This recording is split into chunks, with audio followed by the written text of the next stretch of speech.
Muy buenas tardes, hermanos y amigos, y aquellos que nos visitan también en el internet. Gracias por estar con nosotros nuevamente. Es un privilegio poder escuchar el consejo del Señor y tomar unos minutos para hacerlo.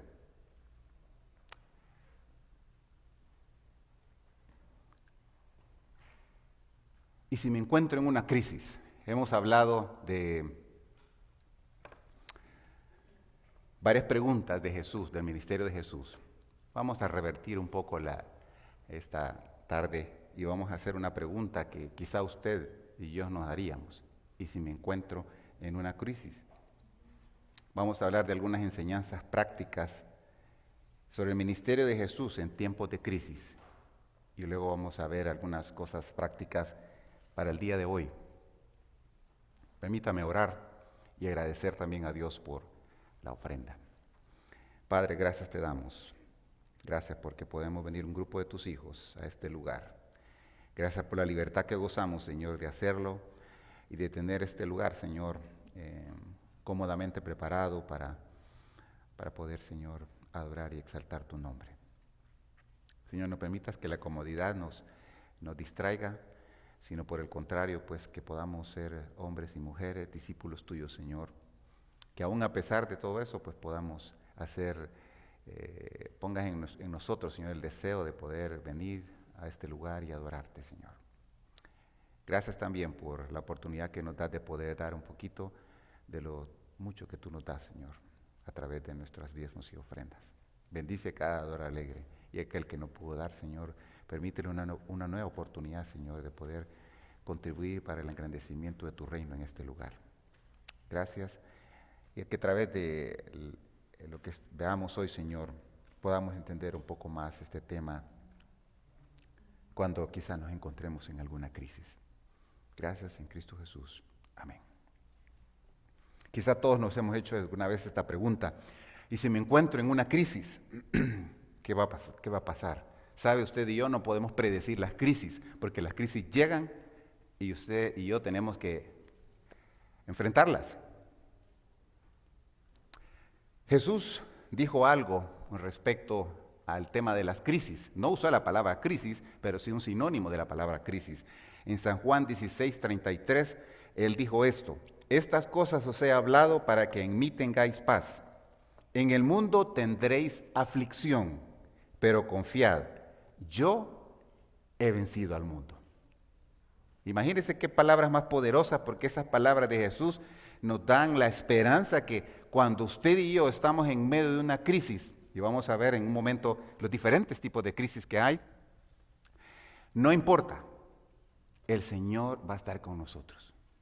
Este es uno de los tantos pasajes que nos hablan de tener confianza en Dios. El último versículo del libro de Mateo, en capítulo 28-20, dice: he aquí yo estoy con vosotros todos los días hasta el fin del mundo.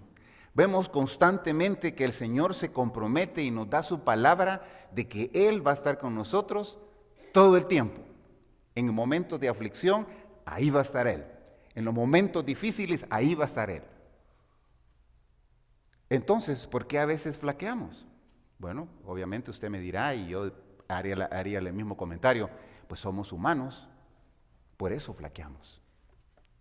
Pero a la luz de la Escritura, Jesús nos deja claramente, nos deja muy claro esto. Dice: estas cosas os he hablado para que en mí tengáis paz. Esa paz es una paz espiritual. No está hablando de la paz que firman los países haciendo un tratado de paz. Está hablando de una paz interna que va de adentro hacia afuera, no de afuera hacia adentro. La paz que posiblemente quisiéramos ver en el mundo, que no hayan guerras, que no haya esta situación, que no haya por acá, que no haya esto, y esto, es una paz externa a lo interno. Pero la paz que habla Jesús aquí en 16:33 de Juan es una paz que va de adentro hacia afuera. En el mundo tendréis aflicción, en el mundo habrán crisis, en el mundo habrán situaciones, pero confiad, yo he vencido al mundo. Y la palabra confiar pues nos habla de algo muy interesante, es un mandato. Confía en mí, Fernando, yo he vencido al mundo. Confía en mí, Claudia, yo he vencido al mundo. Confía en mí, María, yo he vencido al mundo. Confía en mí, Alfredo, yo he vencido al mundo. El Señor se compromete que Él va a estar con nosotros. Ahora, desglosemos un poquito en los minutos que nos quedan este término de la crisis. ¿Qué es eso de crisis? Mire, el Señor cuando estuvo acá en la tierra, Él vio momentos de crisis y ya la tierra ya estaba en crisis cuando eso sucedió. Este término crisis es originario del latín. La palabra crisis en latín es crisis, la misma. Y la palabra en griego de crisis es crisis, la misma palabra. Entonces es más fácil. La idea de esta palabra entonces es, este concepto que escriben los diccionarios es el momento crucial y un punto de cambio en el curso de algo. Es la reacción interna de una persona ante una amenaza o riesgo externo. Es la pérdida temporal de la facultad de reaccionar o hacer frente a las cosas. Yo le aseguro que todos hemos pasado por situaciones así. Momentos cruciales y un punto de cambio en el curso de algo. Usted lleva una ruta y de repente sucede algo. Eso le cambia todo. Acabamos de tener esta experiencia con nuestra hermana Josefina. Ella venía completamente animada y todo para servir y todo. Y miren, una situación cambia las cosas.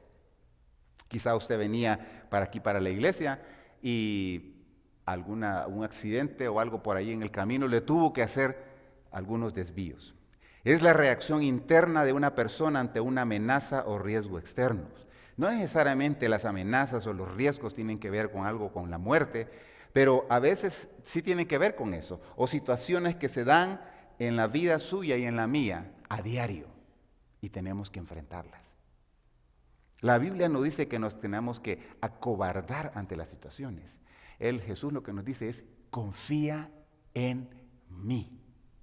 Confía en mí. La crisis puede ser el resultado de uno o más factores. No siempre las crisis son malas o dañinas. Dios las utiliza para bien. Pueden ser momentos de prueba, es decir, un pasar por el crisol de la experiencia. Y vamos a ver unas fotografías de eso que es el crisol.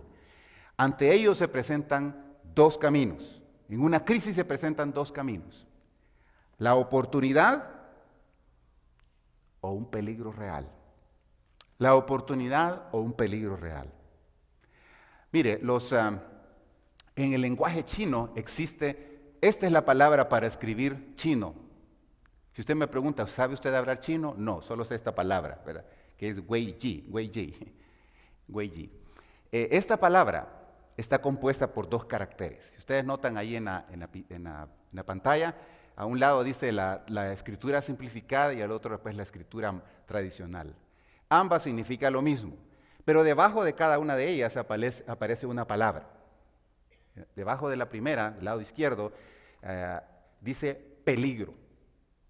Y el siguiente carácter o el siguiente dibujo es oportunidad. El presidente John F. Kennedy usó en una oportunidad esta frase, aunque realmente no fue la interpretación correcta. Y quizás los amigos en el internet quizás van a tener la curiosidad de averiguar. Puede usted también usar un Google también, si usted desea.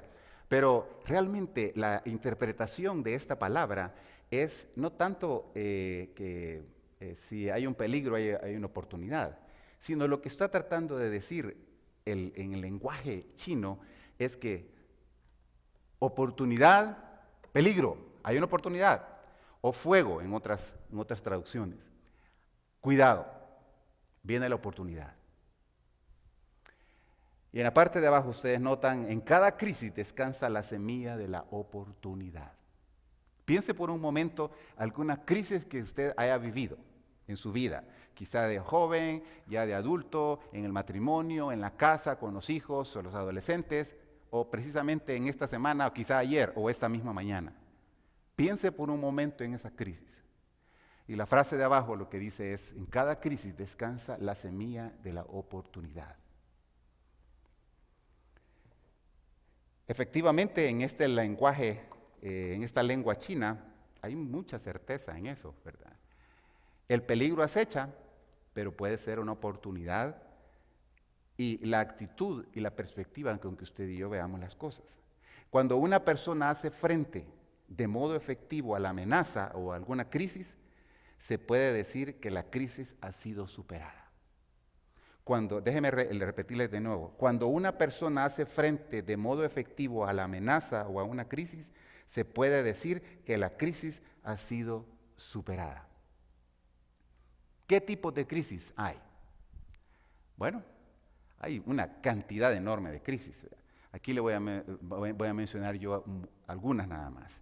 Existe la crisis de salud, la crisis ecológica, la crisis económica, la crisis moral, la crisis familiar, la crisis política, la crisis humana, la crisis de identidad, la crisis gubernamental, ambiental, laboral, educativa, de fe, de media vida, migratoria, por medio de la muerte de un familiar, el amigo o alguien cercano. Tantas crisis que pueden haber. Y esa lista sigue. O quizás una crisis familiar, como ya mencioné. Pero también está la crisis espiritual. Me quiero detener unos breves segundos en esto. El hombre, usted y yo, somos seres espirituales. Dios nos ha creado de esa manera. Los problemas y las situaciones no solo tienen bases físicas, emocionales o sociales, sino también bases espirituales. Requiere eso una solución espiritual. Dios nos ha diseñado y nos ha creado de esa manera para que seamos hombres y mujeres, seres que tienen bases físicas, emocionales, sociales, pero también la parte espiritual. Usted no puede andar por el mundo haciéndose loco o el desentendido en el área espiritual. Tiene que de alguna manera sentar cabeza en lo espiritual. Tanto como nos preocupamos por lo físico, por mantener un peso, por hacer ejercicio, por estar comiendo bien y ejercitarnos y toda la cosa, también en las emociones, ¿verdad? El llorar, el expresar nuestro dolor, hablarlo, compartirlo, eso es bueno. O quizá en el área social, ¿verdad? El tener amistades cercanas, no tanto de Facebook, ¿verdad? Pero sí más cercanas con que usted pueda, personas que usted pueda tocar, personas que usted pueda hablar, ¿verdad? Pero también tenemos la necesidad, la crisis espiritual. Somos seres creados de una manera espiritual, que necesitamos llenar esa parte espiritual. ¿Por qué cree usted que abrimos las puertas para que alguien venga y se congregue con nosotros para adorar al Señor y poder exaltar al Señor? No es simplemente porque los hermanos se les antojó y, ay, qué bueno, este es el horario que mejor funciona, pongámoslo a esa hora. No, hermanos, es una oportunidad que tenemos usted y yo para adorar al Señor. Entonces Dios nos ha creado de esa manera. Y así una lista pues de crisis que hay. En la época de Cristo habían ya crisis. El contexto de ayer no es nada diferente de lo de hoy. Déjeme darle un breve listadito de las cosas que había. Exactamente antes de que naciera Cristo, comenzó una revuelta, una revolución, un grupo que se llamaba los Macabeos. Posiblemente usted está familiarizado con ese nombre. Bueno, había un levantamiento de los Macabeos. Eran unas peleas judías. El reinado de Herodes el Grande, cuando Cristo apareció en escena, ya estaba Herodes el Grande. ¿Se recuerda de este hombre? Este hombre andaba matando a todos los bebés, incluyendo a Jesús. Discriminación social, había la aristocracia herodiana, la casta sacerdotal, los militares y el pueblo. Los tributos exagerados pagados por el pueblo. El pueblo era oprimido, pobre y sin esperanza. Había movimientos rebeldes contra Herodes. Estaban los celotes, con Z, grupos que eran grupos revolucionarios. División del reino de Herodes en 3 partes. Por eso hablaba de Herodes tetrarca y Herodes y Herodes. Una división en el mismo reino. El gobernador era un gobernador romano. Había un censo. Cuando Jesucristo nace, pues ahí cerquita está en el momento cuando están haciendo un censo. Había un gravamen económico y servidumbre. Había una pérdida de identidad en Israel como nación y como pueblo. La condición inferior de la mujer era vista como cualquier cosa, pero menos como una persona. La corrupción moral en la dirigencia y en las autoridades. Se recuerda aquel Mateo que Jesús llamó el cobrador de impuestos, era parte de una red de corrupción que había en aquellos días.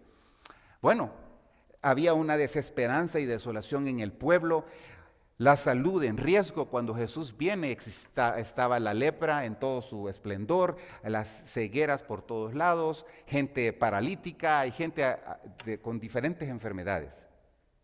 Pero también había una guerra de fuerzas espirituales de maldad. Solo para decirle nada más que cuando Cristo vino aquí a la tierra, habían todo ese montón de crisis ya existentes en este planeta. Muchas de estas cosas todavía las vemos el día de hoy. El país sigue en crisis, los países siguen en crisis, el mundo sigue en crisis. Ahora, ¿cómo entonces manejó Cristo la crisis en medio de su ministerio? Porque cuando Él aparece en escena, pues ya muchas cosas ya están ahí. Bueno, una de las cosas, a pesar de que Jesús encontró todo este panorama aquí, ¿verdad? Que no era nada agradable, ¿verdad?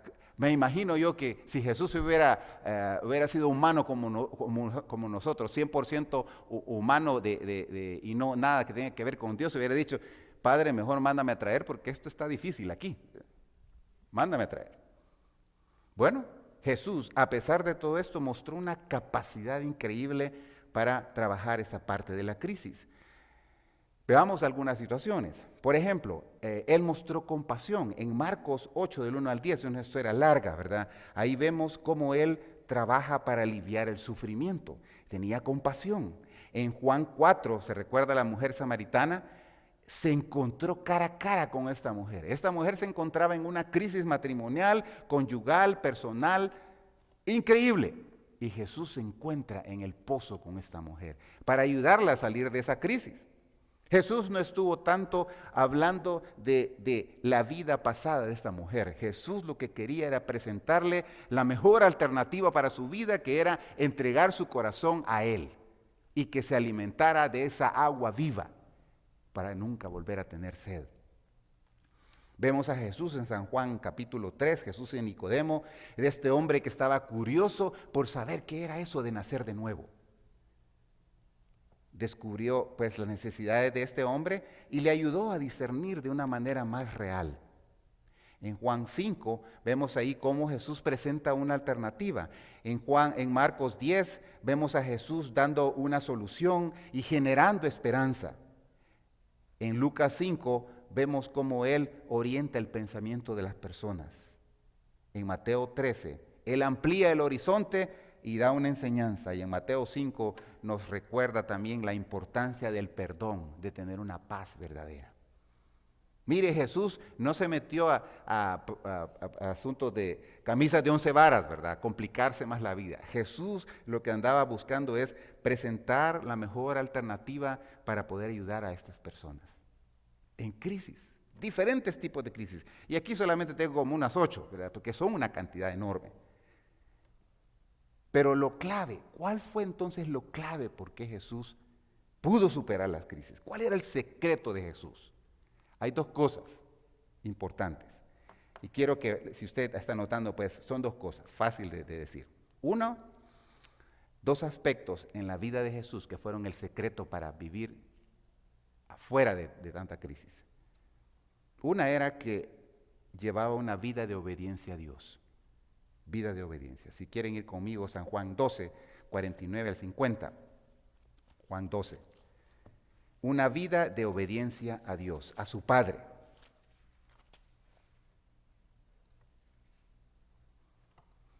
Jesús claramente en esos versículos expresa su obediencia al Padre. Dice, porque yo no he hablado por mi propia cuenta. El Padre que me envió, Él me dio mandamiento de lo que he de decir y de lo que he de hablar. Y sé que su mandamiento es vida eterna. Así pues, lo que yo hablo, lo hablo como el Padre me lo ha dicho. 17:4, más adelante, aparece Jesús diciendo, yo te he glorificado en la tierra, he acabado la obra que me diste que hiciese. En ambos pasajes vemos a Jesús viviendo una vida de obediencia a su Padre. Primer secreto de Jesús, porque Él podía enfrentarse a las crisis, obedecía al Padre. Y en segundo lugar, Mateo 14:23 nos da la respuesta ahí. Mateo 14:23.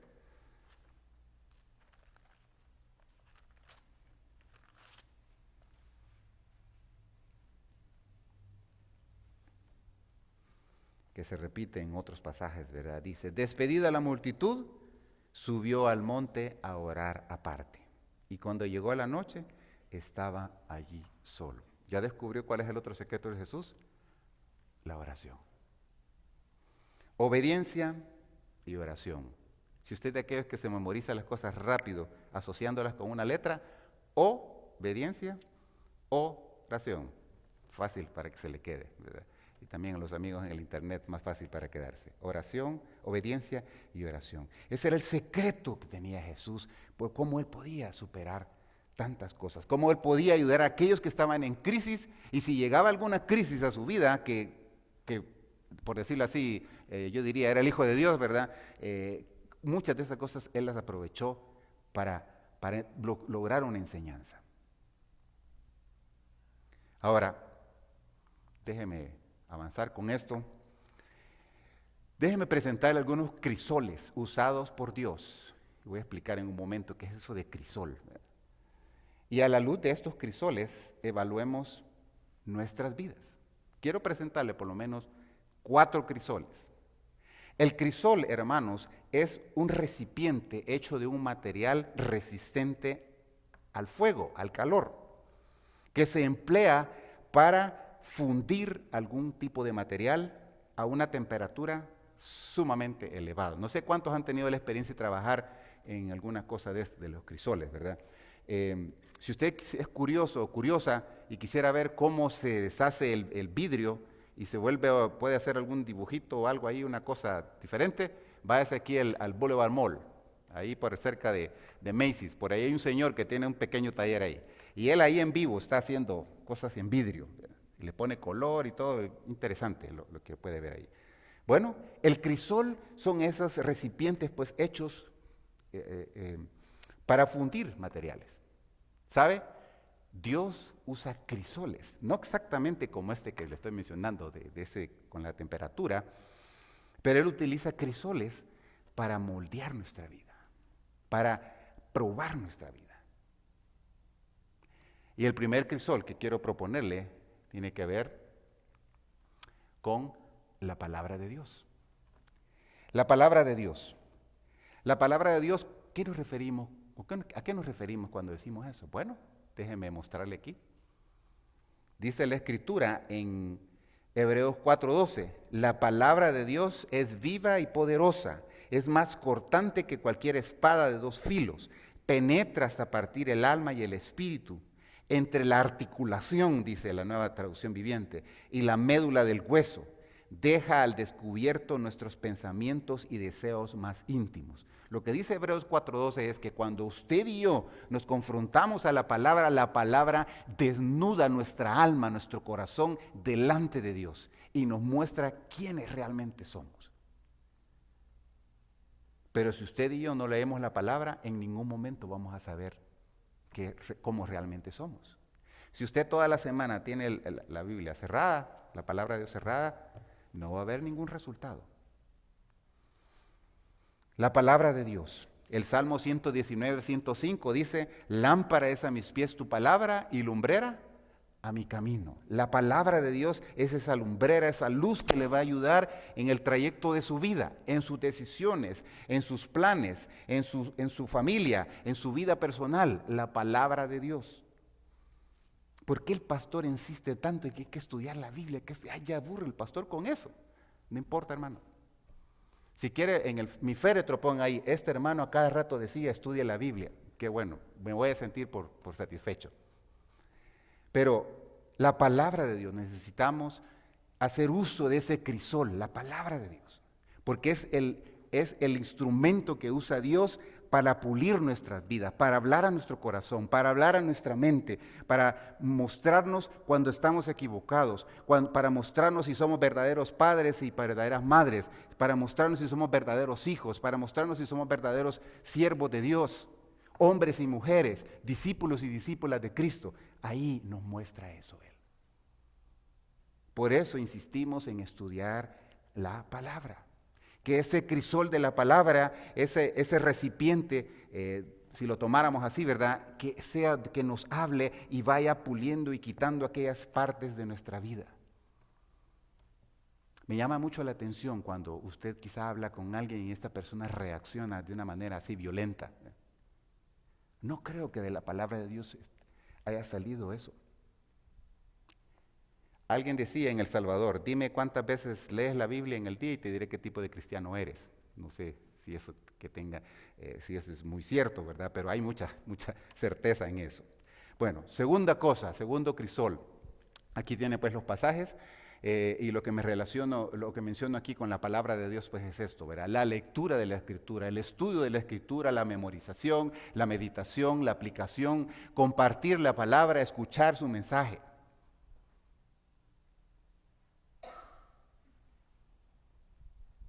Hermanos, ahora ya no hay excusa, no pude ir a la iglesia, hermano. Bueno, hoy en la tarde ya está este mensaje en YouTube, lo puede ver. Ah, pero no tengo cargado el celular, agarre la computadora. No sé qué, ahora ya la misma tecnología nos quita a un lado las excusas, ¿verdad? Porque nos facilita eso. Bueno, en segundo lugar, así como este señor, no trate de saltar un trampolín lejos de Dios. Le puede pasar lo que le pasó a este señor, ¿verdad? Y después quieren regresar. Refúgiese en la palabra de Dios. La segunda crisol, el Espíritu Santo. El Espíritu Santo. ¿Para qué me sirve el Espíritu Santo? Bueno, el Espíritu Santo, usted sabe, que es el que está pendiente de cada una de las áreas de nuestra vida. El que está recordándonos cuando estamos haciendo algo mal. Áreas de nuestra vida tiene que ver el área espiritual, el área familiar, laboral, finanzas, etcétera. Pero también tiene que ver cuando Él pone esa sensibilidad de confesar nuestro pecado, cuando estamos haciendo cosas que no agradan a Dios, cuando estamos haciendo cosas que sabemos que estamos ofendiendo a Dios, pero lo seguimos haciendo. O cerramos los oídos. Quizás el mensaje dijo algo, era algo directo para usted y no oí nada. No, voy a hacer como que no oí. Pero Dios le habló en ese momento. O usted leyó la escritura y algo ahí que el Señor le dio, pero un punzazo fuerte, una espada directa. Y a veces nos hacemos los locos, los desentendidos. O quizá lidiando con pecados ocultos. Mire este cuadro que está aquí adelante. Si usted tiene el Espíritu de Dios, hemos sido librados de la opresión, de la esclavitud, del pecado. Hemos sido librados de aquellas ataduras de las cuales traíamos. Pero ¿qué le parece a usted conocer a un cristiano o a una cristiana que dice que es cristiana, que es creyente, que es un seguidor del Señor y todavía anda atado y haciendo las cosas que hacía antes? Entonces, me perdona, pero entonces Cristo no ha hecho nada. O usted no le ha permitido que Dios trabaje. Porque si usted sigue haciendo las mismas cosas que hacía antes de conocer a Cristo, lo siento mucho, pero usted no es un seguidor del Señor. Porque usted necesita ser completamente radical en esos cambios. Entonces, ¿de qué sirve que usted diga, yo soy creyente porque canto, porque hago esto, porque sirvo, voy a la iglesia, pero no da muestra de cambio? ¿Sabe? El mejor territorio para mostrar que usted es creyente es en su trabajo, en su vecindario, con su familia. No aquí. No es aquí. Es allá afuera. Al salir por esas puertas es cuando nos enfrentamos a un mundo real, donde tenemos que demostrar si realmente el Señor está haciendo una transformación en nuestras vidas. Si usted sigue haciendo las cosas que hacía antes y pregona que es creyente, lo que no está poniendo el nombre de Cristo en alto, está abochornando el nombre de Cristo, déjeme decirle. Y perdone que sea sincero, pero la palabra de Dios me manda a decirlo. Ezequiel fue duro con el pueblo de Israel. El Espíritu Santo. Bueno, aquí hay algunos pasajes sobre eso. Juan 14, 14 del 18 y 26. Y ahí Jesús dice que Él va a enviar un consolador que nos va a ayudar a entender las cosas que no entendamos, que Él nos va a decir a través de Él lo que Él quiera transmitirnos. Él nos va a recordar las cosas que Él hizo. Por eso dice que pongamos mucha atención al Espíritu Santo. ¿Sabe qué es lo que ocurre con el Espíritu Santo? Cuando usted entrega su corazón a Cristo, usted dice, yo quiero entregar mi corazón a Cristo. En ese preciso momento, el Espíritu Santo mora en usted. Entonces ahí anda usted en su trabajo, en el vehículo, en el supermercado, en el parqueo, y usted es un recipiente del Espíritu Santo. Usted se convierte en templo del Espíritu Santo. Entonces, eso quiere decir que donde quiera que usted vaya, donde quiera que usted vuele, lo más alto que usted quiera ir, o lo más profundo de la tierra que quiera ir, usted es templo del Espíritu Santo. Entonces, porque soy templo del Espíritu Santo, debo conservar este templo lo más limpio posible. Vivir una vida santa, apartada de pecados y de cosas que ofenden el nombre de Dios, apartado de aquellas relaciones tóxicas, aquellas personas que no, en lugar de poner el nombre de Jesús en alto, lo denigran. En lugar de hablar de Dios, hablan del diablo. Entonces, el hecho de que yo soy templo del Espíritu Santo, ese debe motivarme porque estoy ofendiendo al mismo Dios cuando yo digo una grosería y se me sale por la boca, cuando yo hago señas con las manos, con los dedos y estoy ofendiendo el nombre de Dios, cuando yo le digo algo fuerte a mi esposa, a mis hijos, estoy ofendiendo el nombre de Dios. Entonces es el Espíritu Santo el que está recordándome y diciéndome, Fernando, tranquilo, hey, cierra tu boca, no la abras, hoy no es el momento. Es ahí donde tengo que ser sensible a la voz de Dios. Dios usa ese crisol, además de la palabra, el Espíritu Santo. Hermanos, yo no puedo ser 24/7 detrás de sus vidas, ni ustedes de la mía, pero Dios sí. Entonces, como Él está atento a todos nuestros movimientos, con mucho más reverencia y con mucho más conciencia debemos de actuar, debemos hacer lo que tenemos que hacer en el trabajo, en la calle, en el parqueo, donde sea. Que mostremos que realmente hemos sido transformados por el Hijo de Dios. Tercer crisol tiene que ver con las pruebas. Pruebas. Hemos hablado al principio de las crisis, ¿verdad? Los términos eso. Bueno, mire, Dios permite las pruebas. ¿Cómo va a ser eso, pastor, que Dios nos ama tanto y permite las pruebas? Pues por eso mismo, porque nos ama tanto, permite las pruebas. Porque las pruebas son situaciones o tentaciones que muchas veces nos llegan. Déjeme hacerle la pregunta. ¿Tiene usted apuros, aflicciones, tentaciones, aprietos o quizá la soga hasta el cuello? Dios está usando eso para enseñarle algo. El asunto es que usted se pregunte, ¿qué está tratando de Dios enseñarme? 1 Corintios 10:13 dice, no os ha sobrevenido ninguna tentación que no sea humana a los hombres, y fiel es Dios que no permitirá que vosotros seáis tentados más allá de lo que podáis resistir, sino que con la tentación proveerá también la vía de escape, dice la versión Las Américas, a fin de que podáis resistirla. Cuando Dios permite una prueba, Él sabe que usted la va a aguantar y le va a proveer la salida. Pero ¿sabe lo que nosotros hacemos? Cuando nos vemos en la prueba, estamos ahí, ay, solo a mí, ¿por qué no a aquel? Y toda la cosa, ¿y por qué a mí, Señor? Mire, aquella persona debería hacerle eso. Mire, porque Dios está tratando con usted. Con aquella persona, Él va a tratar con esa persona. Pero no es usted la que se tiene que meter en la vida de la otra persona. Dios está tratando con usted cara a cara. Por medio de la prueba. Dios las permite porque está formando de usted. Y 2 Corintios 4:7-9 dice, tenemos este tesoro, refiriéndose a nosotros, en vasos de barro, para que la excelencia del poder sea de Dios y no de nosotros, que estamos atribulados en todo, pero no angustiados, en apuros, pero no desesperados, perseguidos, pero no desamparados, derribados, pero no destruidos. Eso dice la Reina Valera. Este pasaje lo que nos está diciendo es que usted y yo, Dios nos ha hecho de una manera frágil. Hemos sido hechos de barro, para que la excelencia del poder de Dios se vea manifiesta y no digamos nosotros, yo tengo lo que tengo porque usted sabe, yo soy 1000. ¿Sabe?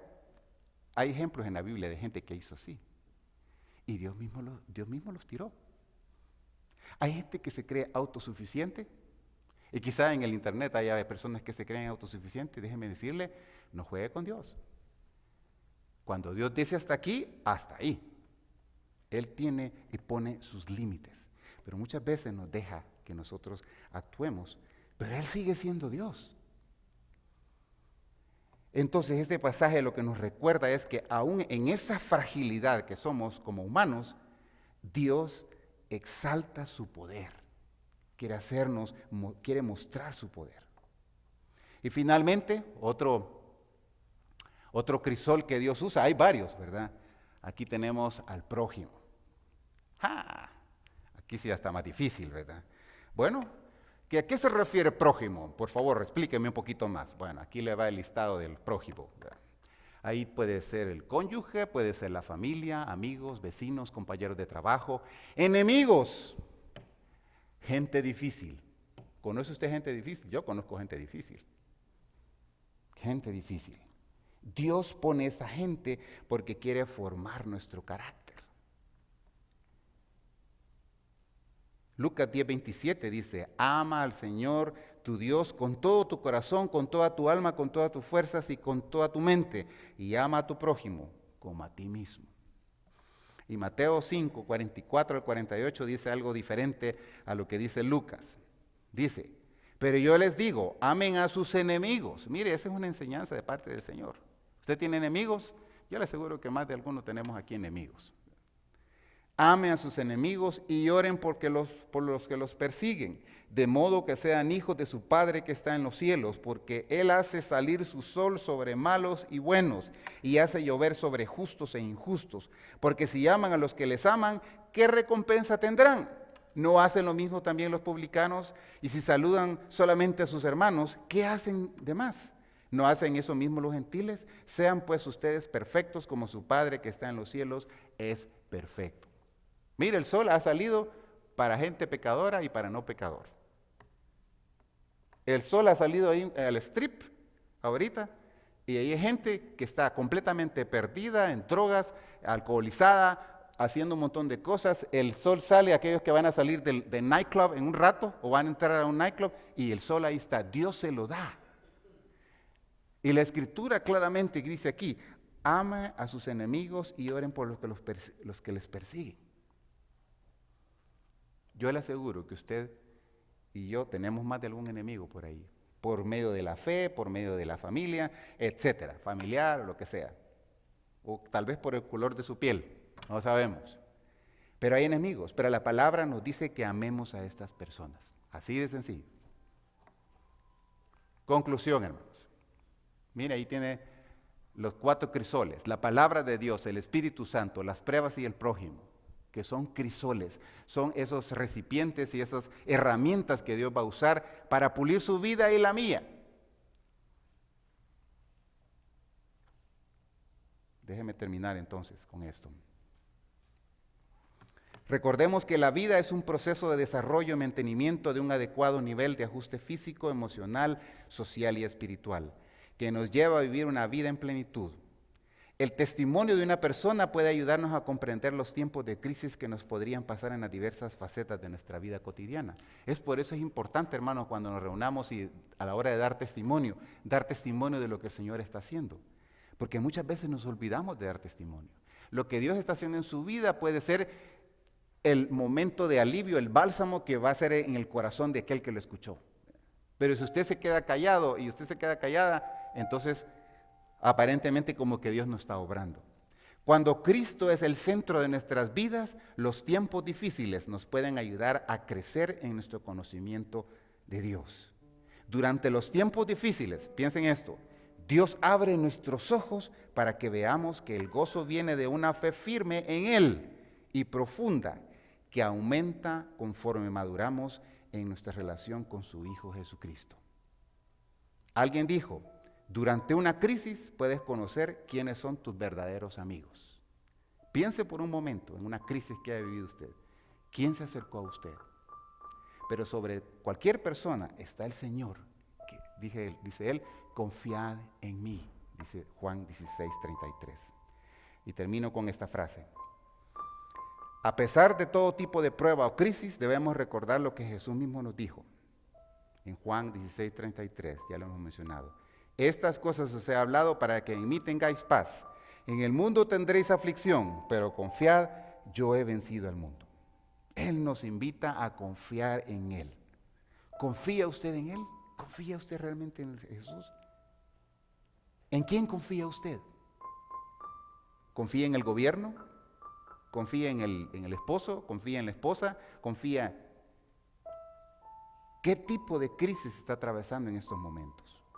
Déjeme decirle que no hay situación que Dios no pueda resolver. Su crisis es una gota de agua para lo que Dios puede hacer en el universo. Lo que le quiero decir es que su crisis no es tan grande que el Dios en quien creemos, para que Dios pueda resolverlo. Las palabras del ángel a María, en Lucas 1:37, fueron estas. Nada hay imposible para Dios. Nada hay imposible. Son palabras de un ángel diciéndoles a María, la madre de Jesús. María estaba esperando un bebé y ella no había conocido varón. Y el ángel le dice que ella iba a ser bienaventurada. Tú vas a ser bienaventurada. Y le dice, no hay nada imposible para Dios. Porque posiblemente el rostro de María indicaba que estaba en una gran duda. Pero ¿cómo voy a salir embarazada si no conozco ni un fulano? José vive por allá y nunca hemos... Nada hay imposible para Dios. Oremos. Padre, reconocemos que cuando estamos en crisis nos olvidamos de ti. Reconocemos que cuando estamos en crisis nuestra fe flaquea. Caminamos en ese valle, Señor, que nos es difícil caminar. Caminamos en esos caminos, en esas aguas turbulentas, Señor, que no sabemos cómo vamos a salir de ellas. Pero tú nos recuerdas en San Juan 16:33 la importancia de confiar en ti. Tú mismo dijiste, yo he vencido al mundo. Y que las aflicciones siempre iban a venir, no iban a desaparecer, siempre que iban a venir. Por eso, Señor, permite que a través de esto que hemos visto esta tarde, recordemos la importancia de pasar por estos crisoles y que evaluemos nuestras vidas a la luz de estos crisoles, Señor. El crisol de tu palabra, del Espíritu Santo, del prójimo, Señor. Sabemos que tú puedes usar cada una de estas cosas para pulir nuestras vidas, para sacar de nosotros, Señor, lo mejor. Ayúdanos, Señor, a no ver tanto el problema, sino cómo navegar en medio del problema. Señor, a veces sabemos que oramos mal, pedimos que nos quites el problema, pero tú lo que quieres es enseñarnos a caminar en medio del problema. Ayúdanos a ser sabios y sabias, Señor. Y permite que a la luz de esto que hemos visto, Señor, de nuestras crisis, y la pregunta que nos hacíamos al principio, y si me veo en una crisis, que podamos recordar que si me veo en alguna crisis, necesito confiar en ti, siempre, siempre. En ti estamos completamente tranquilos. Tú mismo dijiste, venid a mí todos los que estáis trabajados y cargados, que yo os haré descansar. Qué mejor brazos que los tuyos, Señor, que nos puedes sostener. Ayúdanos a correr hacia ti, Señor, en los momentos difíciles. Quizá en la familia, quizá en la relación matrimonial, quizá con los hijos, quizá problemas económicos. No sé, Señor, cualquier tipo de crisis que pueda venir, que en lugar de correr el teléfono para llamar a alguien, que podamos correr primero a ti antes que cualquier otro recurso que podamos tener, Señor. Te lo rogamos en el nombre de Cristo Jesús. Amén.